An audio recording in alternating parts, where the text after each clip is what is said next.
Hello everyone, good morning. So today, I just want to share to you kung paano ako naging Scholar po ni TESDA. At kung ano-ano pong mga benefits ang makukuha mo kung ikaw ay scholar po ni TESDA. And habang isin-share ko po sa inyo ang mga steps or mga benefit po, hayaan niyo po ipakita ko po sa inyo ang some of the videos na captured ko po habang ako ay nagpa-practice po dahil assessment na po namin sa susunod na araw. And so, ang unang-una nyo pong gagawin is to ask someone na mayroon po ba silang alam na school na accredited po ng TESDA na nag-o-offer po ng free training. And so, pagkatapos po expected po na mayroon po silang sasabihin na school or ang iba po wala pong alam. So, kung mayroon silang sasabihin na school, so puntahan nyo po. Or kung ang iba pong tinatanong nyo is wala po silang alam, then you better go to schools, sa different schools po na nag-o-offer po ng free training. So, just like me po, I was advised by my friend na pumunta ako to a certain school, isang school po, but since hindi ako contented kasi baka hindi ako matawagan ng isang school, so pinuntahan ko po ang dalawang school. And bago po ako pumunta doon sa school, so I decided to go muna po sa TESDA office or beside TESDA.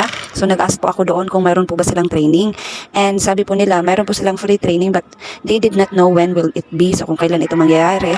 Ang ginawa lang po nila is they get my name and my number para po matawagan po ako nila para ma-priority po ako pag may training na po. And pagkatapos ko po sa TESDA, pumunta po ako sa Tagum National Trade School and I asked the same thing kung mayroon po ba silang free training. And they said the same thing po na wala pa po silang exact date kung kailan po talaga ang training, kung matutuloy po ba sa April. But still, the same thing din po, they get my number and name and pina-choose po nila ako kung ano po yung training program na gusto ko. And then, tatawagan lang po nila ako kung mayroon na po talagang training. And after Tagum National Trade School, pumunta po ako sa TSET. So, school po yan, malapit sa public market po ng Tagum City. Still, they offer free training po. But still, they didn't know kung kailan po talaga ang training. And they get my number and name po para din po matawagan ako in case po mayroon na po talaga ang training. So, all in all po, 3 offices po yung pinuntahan ko. Para naman po, more chances of winning. So, ang hirap po talagang humanap po ng libre na training. Kumbaga, ang hirap po talagang maghanap ng libreng serbisyo. Ang puhunan mo lang po talaga ay tiyaga.